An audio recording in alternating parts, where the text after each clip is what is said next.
आपको दिखा देते हैं कि कैसे इस पूरी साजिश को अंजाम दिया गया, किस तरीके से डॉक्टर्स का एक पूरा नेटवर्क इसमें शामिल था। 19 अक्टूबर नौगाम श्रीनगर में जैश का पोस्टर लगा, पुलिस ने इसकी जांच शुरू की तो इस पोस्टर ने आतंक के नेटवर्क का खुलासा किया। ये इनसाइड स्टोरी हम आपको दिल्ली ब्लास्ट की दिखा रहे हैं। पोस्टर को लेकर मौलवी इरफान की गिरफ्तारी हुई। ये शुरुआती दौर में सब कुछ हो रहा था। ये नौगाम में 19 अक्टूबर में ये तमाम डेवलपमेंट्स हो रहे थे। जीएमसी श्रीनगर में पैरा मेडिकल से जुड़ा हुआ था इरफान और उसकी गिरफ्तारी हुई। डॉक्टर आदिल राठर की भी इसी के बाद गिरफ्तारी हुई, जो इस पूरे ब्लास्ट में एक अहम लिंक माना जा रहा है। इरफान के खुलासे पर ही आदिल की गिरफ्तारी हुई। ये दरअसल जो गिरफ्तारियां हो रही थी वो डॉक्टर्स की हो रही थी। अब आप देखिए कि डॉक्टर मुजम्मिल की गिरफ्तारी हुई, इसके बाद ये आपस में कनेक्टेड थे, जुड़े हुए थे, लगातार संपर्क में थे और इन्हीं की निशानदेही पर आगे के जो खुलासे हुए वो डॉक्टर आदिल के खुलासे पर गिरफ्तारी हुई और इसके बाद 2900 किलो अमोनियम नाइट्रेट फरीदाबाद में पाया गया, जो एक बड़ी रिकवरी मानी जा रही थी। डॉक्टर शाहीन शहीद भी उसके बाद ही गिरफ्तार हुई। शाहीन की कार से हथियारों की बरामदगी हुई और इसके बाद अब शाहीन के भाई को भी गिरफ्तार कर लिया गया है। जिस दिन ये रिकवरी हुई उसी दिन लाल किले के पास कार में ब्लास्ट हो गया। डॉक्टर शाहीन के घर पर यूपी एटीएस की छापेमारी हुई क्योंकि लखनऊ से इनकी गिरफ्तारी हुई थी। उसके बाद अब जब ब्लास्ट हो गया, इनके भाई को भी हिरासत में ले लिया गया है, उनसे भी पूछताछ लगातार की जा रही है क्योंकि अक्सर घर वालों को मालूम होता है उनके परिजन किससे बात कर रहे हैं, किससे संपर्क में हैं और कैसे इस पूरे आतंकी नेटवर्क से जुड़े हुए हैं। तो डॉक्टर उमर फरीदाबाद की अल फलाह यूनिवर्सिटी से जुड़ा था। इस यूनिवर्सिटी से जुड़े 3 आतंकी गिरफ्तार हो चुके हैं। फरीदाबाद मॉड्यूल में आया अल फलाह यूनिवर्सिटी का नाम और इसके साथ दिल्ली विस्फोट की जांच में doctor Muzammil, doctor Shaheen, doctor Umar का अल फलाह कलेक्शन सामने आया है। अल फलाह यूनिवर्सिटी से जुड़े 6 डॉक्टर्स हिरासत में ले लिए गए हैं और यही वो यूनिवर्सिटी है जहां पर ये कार जिससे ब्लास्ट किया गया ये 11 दिन तक खड़ी हुई थी। अल फलाह यूनिवर्सिटी में एमबीबीएस का कोर्स 2019 में शुरू हुआ था, लगभग 6 साल पहले फरीदाबाद मॉड्यूल में अल फलाह यूनिवर्सिटी का नाम सामने आया। उसके बाद ये यूनिवर्सिटी शक के दायरे में आई और यहां से 3 आतंकी गिरफ्तार किए गए।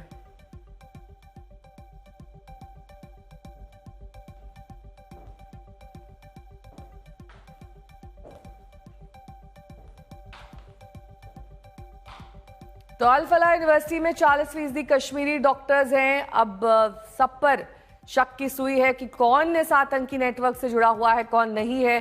पूछताछ का दौर जारी है और सबसे अहम कड़ी इसमें वो डॉक्टर्स हैं जिनकी गिरफ्तारी हुई है, उन्हीं की निशानदेही पर अब और आगे भी गिरफ्तारियां हो सकती हैं। 3 गिरफ्तार आतंकी इसी यूनिवर्सिटी से जुड़े हुए थे, यहीं पर उनका ठिकाना था। अब अल फलाह यूनिवर्सिटी से 6 डॉक्टर्स और हिरासत में लिए गए हैं, उनसे भी पूछताछ की जा रही है। 40% कश्मीरी डॉक्टर्स इस यूनिवर्सिटी में बताए जा रहे हैं।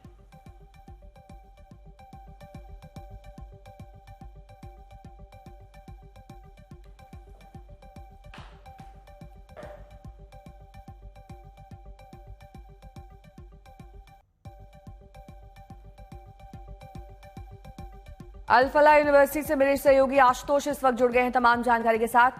क्या हम इसे आतंक का गढ़ कह सकते हैं, इस अल फलाह यूनिवर्सिटी को एक नकाब के तौर पर, एक ऐसी यूनिवर्सिटी के तौर पर जहां सब कुछ किया जा रहा था और ट्रेस होना मुश्किल था, ऐसी यूनिवर्सिटी के तौर पर नाम दे सकते हैं या फिर ये जल्दबाजी होगी? नेहा, मुझे लगता है सीधे इस तरह नाम देना अभी तो जल्दबाजी होगी, लेकिन ये बात जरूर है कि जैश ए मोहम्मद के स्लीपर सेल की तरह, क्योंकि इस तरह के ऑपरेटिव चाहे इस तरह की स्टाइल हो टेरर अटैक करने का, वो जैश ए मोहम्मद का स्ट्राइक रहा है, उसके पास स्लीपर सेल रही है। और इस बार आप देख रहे हैं कि जितने आरोपी प्राइम तौर पर अब तक गिरफ्तारी हुई है या जिन पर शक की भी हुई है, वो ज्यादातर डॉक्टर, और उन सब का लिंक कहाँ मिल रहा है? अल फलाह यूनिवर्सिटी। अब दरअसल इसकी मान्यता ही 2019 के बाद हुई है। उस मान्यता के बाद यहाँ पर सिर्फ मतलब एमबीबीएस की डॉक्टर की पढ़ाई, इंजीनियरिंग की पढ़ाई, एक बड़ी यूनिवर्सिटी, और यहाँ जाकर के हम देख रहे हैं कि उनके पास यूजीसी ने मान्यता दी थी, हरियाणा सरकार ने मान्यता दी थी, ऑपरेशन चल रहे थे। और या फिर एक बड़ा सवाल ये भी होता है कि अगर इतनी बड़ी यूनिवर्सिटी चल रही है, बड़ी संख्या में आपके वहां कश्मीरी छात्र भी पढ़ रहे हैं और भी लोग हैं, तो क्या एजेंसियां जो हैं इसको पहले दरकिनार करती, उन्होंने कभी इस पर ध्यान ही नहीं दिया होगा। लेकिन अब चूंकि ये व्यवस्था है तो इसमें ये देखना होगा कि क्या कोशिश की गई थी जैश ए मोहम्मद की ओर से कि इनको यहाँ पर मैपिंग की जाए कि ये लोग यहाँ पर, खासकर जो चेहरे हैं वो शुरू से यहाँ काम कर रहे थे एक बड़े प्लान के लिए,